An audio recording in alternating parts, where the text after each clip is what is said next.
আসসালামু আলাইকুম, স্বাগত জানাচ্ছি আইটিভি সন্ধ্যার সংবাদে। আপনাদের সঙ্গে আছি আমি ফারিয়া শারমিন এবং আমি পারভিন মিতু। আঞ্চলিক শান্তি, সমৃদ্ধি ও স্থিতিশীলতা প্রতিষ্ঠায় চীন জোরালো ভূমিকা রাখবে বলে আশা করছেন প্রধান উপদেষ্টা ডক্টর মোহাম্মদ ইউনূস। সকালে প্রেসিডেন্ট শি জিনপিং এর সঙ্গে বৈঠকে এ আশা জানান তিনি। রোহিঙ্গাদের মিয়ানমারে ফেরাতে চীনকে শক্তিশালী ভূমিকা রাখারও আহ্বান ডক্টর ইউনূসের। প্রধান উপদেষ্টার প্রেস সচিব জানান, দুই দেশের মধ্যে 9 চুক্তি ও সমঝোতা স্মারক সই হয়েছে। আলোচনা হয়েছে তিস্তার পানি ব্যবস্থাপনা নিয়েও।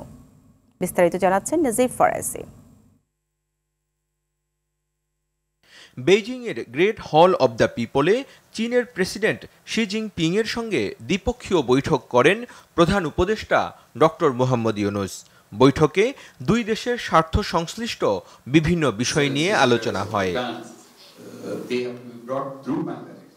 বাংলাদেশে জুলাইয়ের অভ্যুত্থানের কথা উল্লেখ করে প্রধান উপদেষ্টা বলেন, 24-এর অভ্যুত্থান নতুন বাংলাদেশ গঠনের পথ সুগম করেছে। চীনের সঙ্গে দীর্ঘ সম্পর্কের কথা স্মরণ করে প্রধান উপদেষ্টা বলেন, তিনি সেখানে গ্রামীণ ব্যাংক ও সামাজিক ব্যবসার প্রচলনে যুক্ত ছিলেন। বৈঠকে রোহিঙ্গা সংকট নিয়ে আলোচনা করেন এবং মিয়ানমারে রোহিঙ্গাদের নিরাপদ ও সম্মানজনক প্রত্যাবর্তনে চীনকে শক্তিশালী ভূমিকা রাখার আহ্বান জানান ডক্টর ইউনূস। পরে বেইজিংয়ের দ্য প্রেসিডেন্সিয়ালে চীনা ব্যবসায়ীদের সঙ্গে একটি বিনিয়োগ সংলাপে অংশ নেন ডক্টর ইউনূস। ব্যবসা বান্ধব পরিবেশের কথা তুলে ধরে বাংলাদেশে বিনিয়োগের আহ্বান জানান তিনি।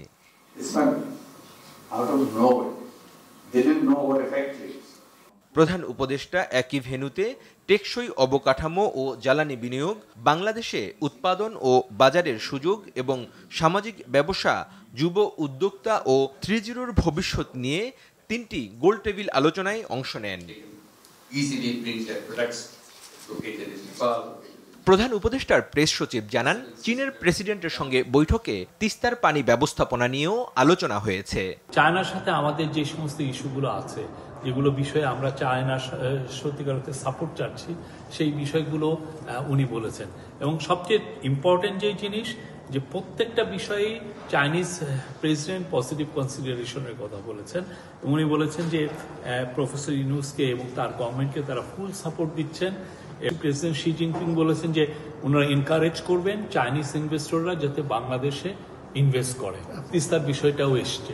বাংলাদেশ ও চীনের মধ্যে অর্থনৈতিক ও প্রযুক্তিগত সহযোগিতার বিষয়ে একটি চুক্তি ও 8টি সমঝোতা স্মারক সই হয়েছে। পাশাপাশি 5 বিষয়ে সহযোগিতার আনুষ্ঠানিক ঘোষণা হয়। এগুলো হলো বিনিয়োগ আলোচনা শুরু করা, চীনের বিশেষায়িত অর্থনৈতিক অঞ্চল চালু, মোংলা বন্দরের আধুনিকীকরণ ও সম্প্রসারণ, একটি রোবট ফিজিওথেরাপি ও পুনর্বাসন কেন্দ্র নির্মাণ এবং একটি কার্ডিয়াক সার্জারি গাড়ি অনুদান।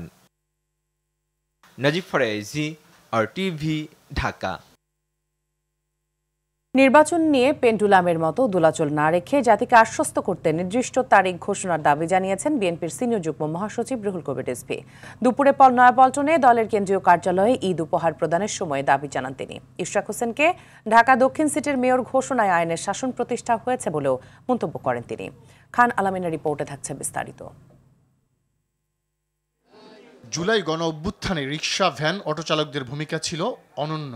এসব খেটে খাওয়া মানুষের ঈদকে রঙিন করতে বিএনপির ভারপ্রাপ্ত চেয়ারম্যান তারেক রহমানের পক্ষ থেকে দেয়া হলো উপহার। বিএনপির কেন্দ্রীয় কার্যালয়ে এসব উপহার তাদের হাতে তুলে দেন দলের জ্যেষ্ঠ যুগ্ম মহাসচিব রুহুল কবির রিজভী। দলের সম্মানিত ভারপ্রাপ্ত চেয়ারম্যানের পক্ষ থেকে কিছু সহায়তার জন্য। এসব নির্বাচন নিয়ে অন্তর্বর্তী সরকার ধোঁয়াশা তৈরি করেছে মন্তব্য করে রিজভী বলেন, তাদের কথায় শেখ হাসিনার সুর পাওয়া যাচ্ছে। বিগত 3টি নির্বাচন সুষ্ঠু হয়নি বলেই 5 আগস্টের প্রেক্ষাপট তৈরি হয় বলে জানান তিনি। অবৈধভাবে যে ক্ষমতা দখল করেছিল, একটা ভোট রিগিং করে যে মেয়র পদটিকে দখল করা হয়েছিল, সেটার বিরুদ্ধে যে একটা আইনি ভিত্তি প্রতিষ্ঠা করলাম, সেটার কিন্তু একটা সেই বিষয়ে কিন্তু কোনো অ্যাপ্রিসিয়েশন কিন্তু ওই মহলটি দেখাচ্ছে না। আমি কিন্তু হারি নাই, আমাকে হারিয়ে দেওয়া হয়েছে। অতএব সেটা কাগজে কলমে প্রতিষ্ঠা পাক, সেটাই আমাদের লক্ষ্য ছিল। অনুষ্ঠানে ইশরাক হোসেন বলেন, ঢাকা দক্ষিণ সিটির 2020 সালের নির্বাচন নিয়ে আদালতের রায়ে প্রমাণ হয়েছে আওয়ামী আমলে কোনো নির্বাচনই সুষ্ঠু হয়নি। আমরা ডিসেম্বর শুনে আবার কখনো শুনছি যে মার্চ, আবার চলে যাচ্ছে জুন। এই ধরনের যে একটা পেন্ডুলামের মতো বক্তব্য দুলছে অন্তর্বর্তীকালীন সরকারের এই দোলায়মান অবস্থা থেকে জাতিকে একটি সুনির্দিষ্ট তারিখ দিয়ে আশ্বস্ত করা দরকার। আওয়ামী লীগের মতো আর কেউ যেন জনগণের অধিকার নিয়ে ছিনিমিনি খেলতে না পারে সে ব্যাপারে সবাইকে সতর্ক থাকার আহ্বান বিএনপির। খান আলামিন, RTV, ঢাকা। ভোগান্তি ছাড়াই রাজধানী ছাড়ছে ঈদের ঘরমুখী মানুষ। ঢাকার কমলাপুর রেলওয়ে স্টেশন সময় মতো ছাড়ছে সব ট্রেন। বাস টার্মিনালগুলোতেও ছিল না ভোগান্তি। স্বস্তিতে ঈদ যাত্রা করতে পেরে তাই উচ্ছ্বসিত যাত্রীরা। আশিকুল আলম জানাচ্ছেন এরই বিস্তারিত। নির্ধারিত সময়ের পরও যাত্রীদের ঘন্টার পর ঘন্টা অপেক্ষা, মিলত না ট্রেন, কিন্তু সময় বদলেছে। এখন যাত্রী নয়, ট্রেনই অপেক্ষা করছে যাত্রীদের জন্য। নির্ধারিত সময়েই প্ল্যাটফর্মে আসছে ট্রেন। শিডিউলের এমন সুব্যবস্থাপনায় উচ্ছ্বসিত যাত্রীরা। নানুর বাড়ি যাব আর দাদুর বাড়ি। আমরা গেট দিয়ে আসতেছিলাম, অনেক সিকিউরিটি ছিল, ভালো করে আমরা আসতে পেরেছি। স্বাচ্ছন্দ্য বোধ করছে, যেটা অন্যান্য বছরে দেখা গেছে বিভিন্ন প্রবলেম ক্রিয়েট হয়, বিশেষ করে ব্ল্যাক টিকিটের যে একটা প্রবলেম থাকে। এখন অবধি স্টেশনে সব কিছু ভালোই আছে। রেল কর্তৃপক্ষকে ধন্যবাদ, এত সুষ্ঠুভাবে যে আমরা যাইতে পারতেছি। রেলের কমলাপুর স্টেশন ম্যানেজার শাহাদাত হোসেন জানান, যাত্রীদের ভোগান্তি কমাতে যথেষ্ট প্রস্তুতি রয়েছে। টিকিট কালোবাজারি রোধেও আছে তৎপরতা। প্রবেশ পথে 3 স্তরে চেকিং করতেছি, যাতে টিকিট যার ভ্রমণকার এটা নিশ্চিত করা যায়। সব ধরনের নিরাপত্তার ব্যবস্থা আছে এবং ট্রেনেও নিরাপত্তার ব্যবস্থা আছে। এদিকে রাজধানীর বাস টার্মিনালগুলোতে দেখা গেছে ঈদে ঘরমুখী মানুষের ভিড়। ভোগান্তি ছাড়াই স্বস্তিতে ঢাকা ছাড়ছে যাত্রীরা। একটা সিট তো ফাঁকা থাকতেছে, কিন্তু বাস ফিল আপ যাচ্ছে, আর একটু জ্যামের কারণে একটু শিডিউল বিপর্যয় হচ্ছে, 1 ঘন্টা 1.5 ঘন্টা। যানজট বা টিকিটের যে কালোবাজারি অনেকটাই কমে আসছে। খুবই ভালো অবস্থা, কোনো জ্যামট্যাম কোনো কিছুই নাই। স্বস্তির ঈদযাত্রা নিশ্চিত করতে আইনশৃঙ্খলা রক্ষাকারী বাহিনী দিনরাত কাজ করছে। তাদের সহায়তা করছে সেনাবাহিনীর সদস্যরা। আশিকুল আলম, RTV, ঢাকা। দর্শক, এই মুহূর্তে সদরঘাট লঞ্চ টার্মিনালে আছেন সহকর্মী দীপ্ত চন্দ্র পাল। সরাসরি চলে যাচ্ছি সেখানে। দীপ্ত, জানাবেন ঈদের ছুটিতে বাড়ি ফেরা যাত্রীদের কোনো অভিযোগ আছে কিনা, নির্ধারিত সময়ে লঞ্চ ছেড়ে যাচ্ছে কিনা? মিতু, ঈদ যত ঘনিয়ে আসছে ততই কিন্তু টার্মিনালগুলোতে মানুষের যে উপচে পড়া ভিড় সেটি কিন্তু বাড়ছে। এর বাইরে কিন্তু এই সদরঘাট লঞ্চ টার্মিনাল, এর বাইরে নয়। আমরা দেখেছি পদ্মা সেতুর পরে সদরঘাট লঞ্চ টার্মিনালের বা সদরঘাটের যে জৌলস হারিয়ে গিয়েছিল, ঈদকে কেন্দ্র করে সেই জৌলস কিন্তু আবার ফিরে এসেছে।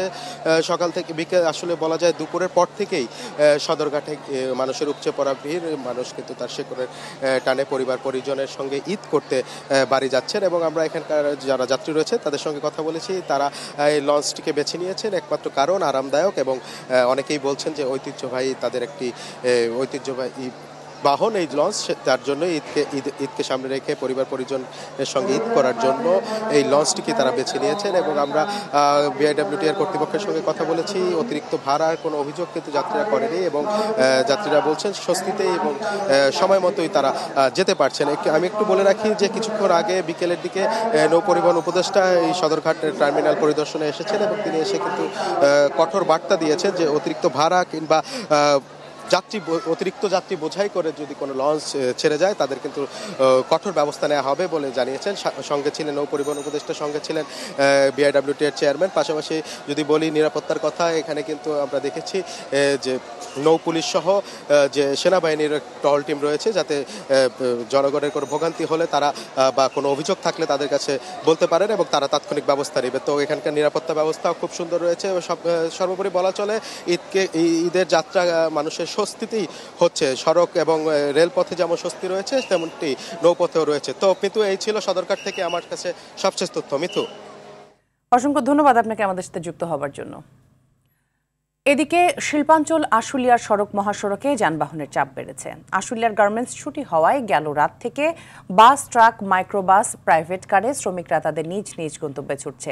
সকাল থেকে নবীনগর চন্দ্রা মহাসড়কের বাইপাইল, ডিইপিজেড, বলিভদ্র, শ্রীপুর, জিরানি বাজার, কবিরপুর বাসস্ট্যান্ড সহ বাইপাইল, আবদুল্লাপুর, সিএনবি, আশুলিয়া সড়কগুলোতে যানজট দেখা দিয়েছে। গাজীপুরের চন্দ্রায় গণপরিবহনের চাপ বেড়েছে। বাড়ি ফেরা যাত্রীদের অনেকেই ভাড়া বেশি নেওয়ার অভিযোগ করেছে। ঢাকা টাঙ্গাইল যমুনা সেতু মহাসড়কেও বেড়েছে যানবাহনের চাপ। যমুনা সেতুতে মোটরসাইকেলের দীর্ঘ লাইন। যাত্রীদের নিরাপদে বাড়ি ফেরাতে পুলিশের পাশাপাশি কাজ করছে সেনাবাহিনী। দক্ষিণ পশ্চিমাঞ্চলের প্রবেশপথ পদ্মা সেতুতেও যানবাহনের চাপ রয়েছে।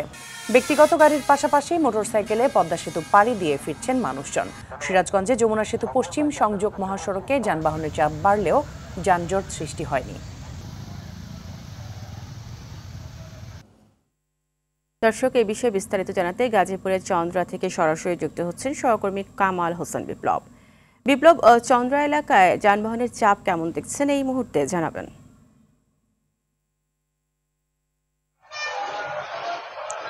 জি ফারিয়া, আপনি যেমনটি জানতে চেয়েছে চন্দ্রা এলাকার এই মুহূর্তের মহাসড়কের গাড়ির চাপ কেমন, আমি বলি সারাদিন আপনি যা দেখেছেন যে চন্দ্রা ত্রিমুর এলাকায় ঘরমুখো মানুষের ঢল ছিল এবং গণপরিবহনের চাপ ছিল। আমি এই মুহূর্তে চন্দ্রা ত্রিমুর এলাকায় দাঁড়িয়ে আছি। আপনাকে বলি চন্দ্রা নবীনগর মহাসড়ক এবং চন্দ্রা গাজীপুর মহাসড়ক, এছাড়া এই চন্দ্রা থেকে উত্তরবঙ্গের যে মহাসড়ক, এই মহাসড়ক 10 কিলোমিটার এলাকা জুড়ে তীব্র যানজটের সৃষ্টি হয়েছে। গাড়ি থেমেই রয়েছে এবং যাত্রীরা ভোগান্তিতে রয়েছে। তবে আমি যাত্রীদের সাথে কথা বলতে পেরেছি এবং তারা জানিয়েছেন যে আসলে প্রতি বছরে ঈদ আসলে এই চন্দ্রা যে তাদের ভোগান্তি পোহাতে, এই ভোগান্তি কবে নাগাদ শেষ হবে এখানে প্রশ্ন থেকে যায়। তবে যাত্রীদের কাছে অতিরিক্ত ভাড়া আদায় করা হচ্ছে বলেও অভিযোগ রয়েছে। তবে আমি মহাসড়কে যে আইনশৃঙ্খলা বাহিনী রয়েছে তাদের কাছে জানতে চেয়েছি আসলে ভাড়া বেশি নেওয়া হচ্ছে, যার ফলে যাত্রীরা কিন্তু মোটরসাইকেল এবং ট্রাক এবং পিকআপ ভ্যানে জীবনের ঝুঁকি নিয়ে যাচ্ছে। আসলে আপনাদের পক্ষ থেকে কি ব্যবস্থা গ্রহণ করা হয়েছে? এই আইনশৃঙ্খলা বাহিনী আমাকে জানিয়েছেন, তারা জানিয়েছেন যে সুনির্দিষ্ট কোনো প্রমাণ অভিযোগ পেলে তারা তাদের বিরুদ্ধে আইনগত ব্যবস্থা নেবে। এদিকে কিন্তু ঘরমুখো মানুষ এখনো চন্দ্রা ত্রিমুর এলাকায় হাজার হাজার মানুষ এখনো রয়ে গেছেন এবং জানেন আপনারা যে উত্তরবঙ্গের 17টি জেলার মানুষ এই চন্দ্রা দিয়েই তাদের বাড়ি যেতে হয়, যার ফলে প্রতি বছরই তাদের ভোগান্তির সৃষ্টি হয়। জি ফারিয়া, এই ছিল ঢাকা টাঙ্গাইল মহাসড়কের সর্বশেষ খবর। বিপ্লব, আপনাকে ধন্যবাদ। হজরত মোহাম্মদ সাল্লাল্লাহু আলাইহি ওয়াসাল্লাম রমজানের শেষ শুক্রবার জুমার নামাজের পর বিশেষ ইবাদত করতেন। তার উম্মতরা এরই ধারাবাহিকতায় এই দিনে বাদ জুমা নফল নামাজ আদায় এবং বিশেষ মোনাজাত করে থাকেন। প্রতি বছরের মতো এবারও জুমাতুল বিদা উপলক্ষে জাতীয় মসজিদ বাইতুল মুকাররম সহ মসজিদে মসজিদে বিশেষ দোয়া ও মোনাজাতের আয়োজন করা হয়। ধর্মপ্রাণ মুসল্লিরা পবিত্র জুমার নামাজ আদায় করে আল্লাহর দরবারে ক্ষমা ও বিশ্ব উম্মার জন্য রহমত কামনা করেন। পাশাপাশি ফিলিস্তিনের মুসল্লিদের বর্বর হত্যাকাণ্ড থেকে মুক্তির জন্য বিশেষ দোয়া করা হয়। আল্লাহ রাব্বুল আলামিন আমাদের জীবনের অপরাধসমূহ মাফ করেন। সারা বিশ্বের মুসলমানদের জন্য দোয়া করেছি নিষ্পাপ হয়ে দুনিয়া থেকে যেতে পারি এবং এই বাংলাদেশের আমাদের এই দেশটা যেন সুখে এবং শান্তিময় একটা স্থান হয়, বসবাসের জায়গা। আল্লাহ তাআলা পুরো মুসলিমদেরকে যেন একত্রিত করেন, সামান্য ভেদাভেদ বা ইখতিলাফের জন্য আমরা যেন আলাদা না হয়ে যাই। ইসরায়েলি বাহিনীর কবল থেকে যাতে ফিলিস্তিনিকে রক্ষা করে সেই দোয়া করছে আল্লাহর কাছে। আগামী দিনে সুশৃঙ্খলভাবে ঐক্যবদ্ধভাবে বাংলাদেশে যেন আমরা বসবাস করতে পারি, এইটি আল্লাহর কাছে একমাত্র চাওয়া ছিল। জনপ্রিয় টেলিভিশন চ্যানেল আরটিভির বার্ষিক হিফজুল কোরআন প্রতিযোগিতা জিপিএইচ ইস্পাত আলোকিত কোরআন 2025-এর চ্যাম্পিয়ন হয়েছে হবিগঞ্জের হাফেজ মাহাদি হাসান তামিম। তার হাতে ক্রেস্ট ও পুরস্কার তুলে দেন ধর্ম উপদেষ্টা অধ্যাপক ডক্টর আ.ফ.ম. খালিদ হোসেন। তিনি বলেন, শুধু তেলাওয়াত করলেই কোরআনের হক আদায় হবে না, কোরআনের মর্মবাণী অনুধাবন করে আদেশ ও নিষেধ মেনে চলতে হবে। নাজিফ ফরাইজির আরও একটি রিপোর্ট।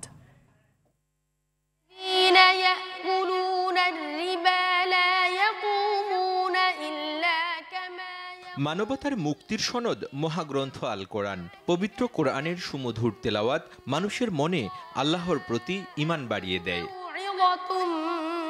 প্রতি বছরের মতো মাসব্যাপী হিফজুল কোরআন প্রতিযোগিতা জিপিএইচ ইস্পাত আলোকিত কোরআন 2025 আয়োজন করে জনপ্রিয় টেলিভিশন চ্যানেল আরটিভি। সহস্রাধিক হাফেজ থেকে প্রথমে সেরা ৩২ জনকে বাছাই করা হয়। সেখান থেকে চুলচেরা বিশ্লেষণ করে সেরা ৫ জনকে নিয়ে আয়োজন করা হয় গ্র্যান্ড ফিনালে।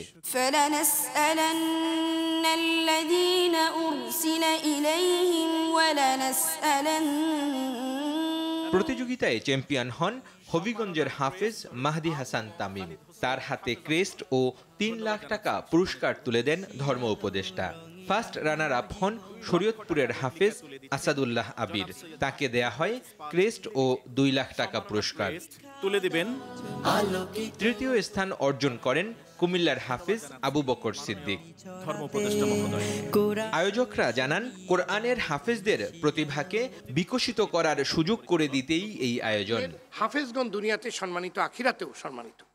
জান্নাতের এই মেহমানদেরকে প্রতিযোগিতার মাধ্যমে পুরস্কৃত করার এই আয়োজন করতে পেরে আমরা সত্যি গর্বিত। এই মহৎ আয়োজনের সাথে যুক্ত হতে পেরে আরএফএল পাইপ অ্যান্ড ফিটিংস পরিবার অত্যন্ত গর্বিত। এখানে প্রতিযোগিতায় অবতীর্ণ হয়েছেন যারা আজকের এই পর্যায়ে উপনীত হয়েছেন। কোরআনের চর্চা অব্যাহত রাখার মাধ্যমে আলোকিত সমাজ গড়ে তোলার আহ্বান জানান ধর্ম উপদেষ্টা।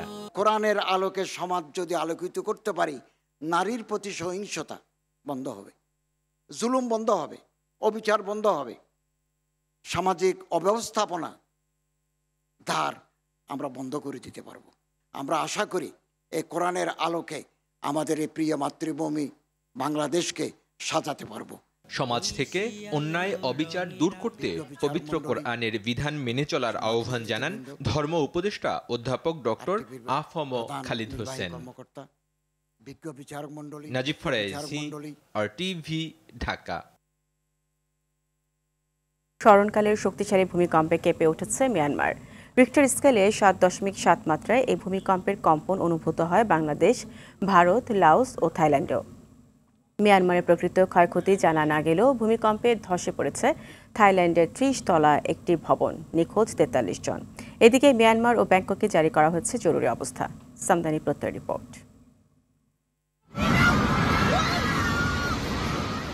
শুক্রবার দুপুর ১২:৫০ মিয়ানমারের মধ্যাঞ্চলের সাংহাই সহ আরও কয়েকটি শহরে এভাবেই চোখের পলকে তাসের ঘরের মতো ধসে পড়তে শুরু করে বহুতল ভবন ও সেতুর মতো অবকাঠামো। কয়েক দশকের সবচেয়ে শক্তিশালী ভূমিকম্পের মুখোমুখি হল মিয়ানমার। রিক্টার স্কেলে যার মাত্রা ছিল ৭.৭, দ্বিতীয় কম্পনের মাত্রা ছিল ৬.৪।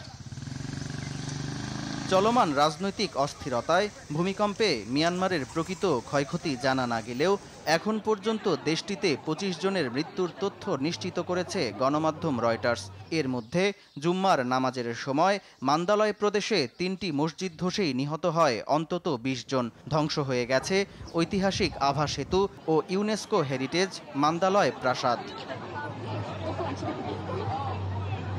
মিয়ানমারের শক্তিশালী ভূমিকম্পের ধাক্কা লেগেছে প্রতিবেশী দেশ থাইল্যান্ডেও। সামাজিক মাধ্যমে ছড়িয়ে পড়া এক ভিডিওতে দেশটির রাজধানী ব্যাংককে নির্মাণাধীন একটি ভবন ধসে পড়তে দেখা গেছে। ফাটল ধরেছে ব্যাংককের বেশ কয়েকটি সড়ক ও ভবনে। ভূমিকম্পের পর ৬টি অঞ্চলে জরুরি অবস্থা ঘোষণা করেছে মিয়ানমারের জান্তা সরকার। একই সঙ্গে জরুরি অবস্থা ঘোষণা করা হয়েছে থাইল্যান্ডের রাজধানী ব্যাংককেও। ভয়াবহ এ ভূমিকম্পের পর আন্তর্জাতিক সাহায্যের আবেদন জানিয়েছে দেশ দুটি। এদিকে ভূমিকম্পের ঘটনায় দেশটিতে অবস্থানরত বাংলাদেশিরা নিরাপদে আছে বলে জানিয়েছেন মিয়ানমারে নিযুক্ত বাংলাদেশের রাষ্ট্রদূত মোহাম্মদ মনোয়ার হোসেন। সামদানি প্রত্যয়, RTV। গেল ২৪ ঘন্টায় যুদ্ধবিধ্বস্ত গাজা উপত্যকায় ইসরায়েলি হামলায় নিহত হয়েছে আরও ৪০ জনেরও বেশি নিরীহ ফিলিস্তিনি। উপত্যকাটিতে শুধু হামলা করেই থেমে নেই বর্বর ইসরায়েল। সেখানে কোনো ধরনের ত্রাণ সহায়তা ঢুকতে দিচ্ছে না তারা। জাতিসংঘের ফিলিস্তিনি শরণার্থী বিষয়ক সংস্থা UNRWA বলছে, ইসরায়েলি বাধার মুখে ৩ সপ্তাহেরও বেশি সময় ধরে গাজায় প্রবেশ করেনি ত্রাণ সহায়তা। তাই চরম ক্ষুধা ও অপুষ্টিতে ভুগছে গাজাবাসী। এদিকে দক্ষিণ লেবাননে ইসরায়েলি হামলায় নিহত হয়েছে অন্তত ৬ জন। হাসপাতাল ছেড়ে বাসায় ফিরলেন তামিম ইকবাল। শারীরিক অবস্থা আগের থেকে উন্নতির দিকে, মেনে চলতে হবে ডাক্তারের দেয়া বিধিনিষেধ। এসব তথ্য জানিয়েছেন এভারকেয়ার হাসপাতালের চিকিৎসকরা। সাভার থেকে ঢাকায় আনার পর থেকে শারীরিক অবস্থার উন্নতি হয় তামিম ইকবালের। তারই ধারাবাহিকতায় শুক্রবার দুপুরে হাসপাতাল ছেড়ে বাসায় ফেরেন তামিম ইকবাল। বিস্তারিত মাহফুজুল ইসলামের রিপোর্টে। গেল কয়েকদিনের শঙ্কা আর উৎকণ্ঠার অবসান ঘটেছে। বৃহস্পতিবার থেকেই মিলছিল সুখবর, শুক্রবার এসে দারুণ সংবাদ দিলেন এভার কেয়ার হাসপাতালের ডাক্তাররা। হার্টে রিং পরানোর পর ধীরে ধীরে অবস্থার উন্নতি হতে থাকে। চিকিৎসকরা আগেই জানিয়েছিলেন তামিম ইকবালের শারীরিক অবস্থার উন্নতি ঘটতে থাকলে দ্রুতই তাকে বাসায় পাঠানো হবে। শুক্রবার সে ঘোষণা দিলেন ডাক্তাররা। প্রথমে উনি কেপিজেড হসপিটালে ভর্তি ছিলেন, পরবর্তী এভার কেয়ার হাসপাতালে আসেন। আমরা তার শারীরিক অবস্থা পর্যবেক্ষণ করে আজ মেডিকেল বোর্ড ডিসিশন নিলাম ওনাকে বাড়ি ডিসচার্জ দেওয়ার জন্যে, বাড়ি পাঠানোর জন্যে, with some medication, lifestyle medication, medicine and কিছু রিহ্যাবিলিটেশন প্রোগ্রাম দিয়ে। এদিকে তামিমকে নিয়ে ডাক্তারের প্রথম দিনে করা অনাকাঙ্ক্ষিত মন্তব্যের জন্য দুঃখ প্রকাশ করেছেন।